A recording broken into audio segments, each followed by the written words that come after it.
विधानसभा निवडणुकीमधील विजयाची पुनरावृत्ती करत महायुतीने आता नगर परिषद आणि नगरपंचायत निवडणुकांमध्येही विजयाचा गुलाल उधळलेला आहे। महायुतीच्या महापालिका निवडणुकांकडे लागलेल्या आहेत।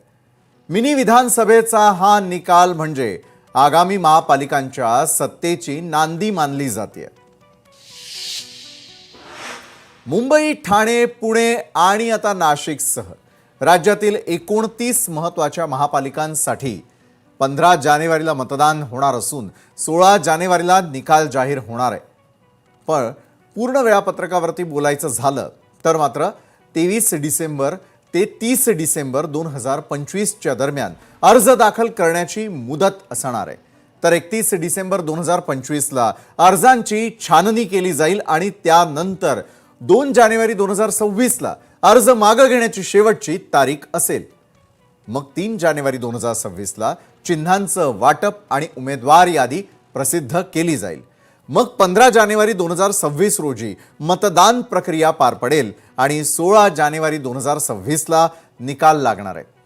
नगर परिषदेच्या यशानंतर महायुती याच ऊर्जेनं मतदान आणि या संपूर्ण मैदानामध्ये उतरणार आहे। तर महाविकास आघाडीसाठी ही करा किंवा मरा अशी स्थिती असेल। बरं, आता मुंबईवरती कुणाचं वर्चस्व असणार आहे?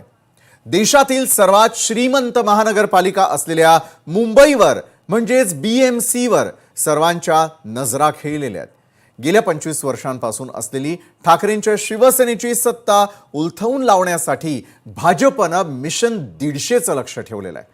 एकनाथ शिंदेंची शिवसेना आणि उद्धव ठाकरेंची शिवसेना यांच्यामधील थेट सामना मुंबईच्या राजकारणाची दिशा ठरवणारा ठरणार आहे।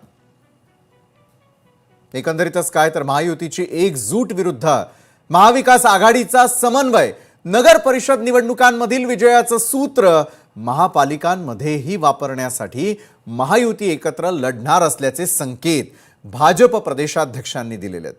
दुसरीकडे महाविकास आघाडीला अस्तित्व टिकवण्यासाठी जागा वाटपाचा पेच वेळेमध्ये सोडून प्रभावी समन्वय साधावा लागणार आहे। नाहीतर मतांचं विभाजन त्यांना पुन्हा महागात पडू शकतं। बरं, बंडखोरी आणि आयात उमेदवारांचं आव्हान नगर परिषदेमध्ये मिळालेल्या यशामुळे महायुतीमध्ये इच्छुकांची संख्या मात्र प्रचंड वाढलेली आहे। प्रत्येक प्रभागातून अनेक दावेदार असल्यानं बंडखोरी थोपवणं हे दोन्ही युतींसमोरचं सर्वात मोठं आव्हान असेल। महापालिका क्षेत्रात ताकद असलेल्या इतर पक्षांमधील नेत्यांना आपल्याकडे खेचण्यासाठी मोठी चढाओढ पाहायला मिळू शकते, ज्याचा परिणाम थेट निकालांवर होण्याची दाट शक्यता आहे।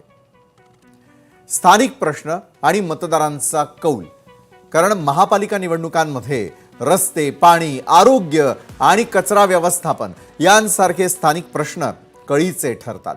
नगर परिषदेमध्ये ग्रामीण मतदारांनी महायुतीला झुकतं माप दिलेलं असलं तरी देखील शहरी भागांमधील मतदार पायाभूत सुविधांच्या मुद्द्यांवरून कुणाला कौल देतात हे पाहणं देखील औत्सुक्याचं ठरेल आणि त्यामुळे या मतदारांचं गणित काय आहे तेही पाहणार आहोत। तर मतदारांचं गणित कसं असेल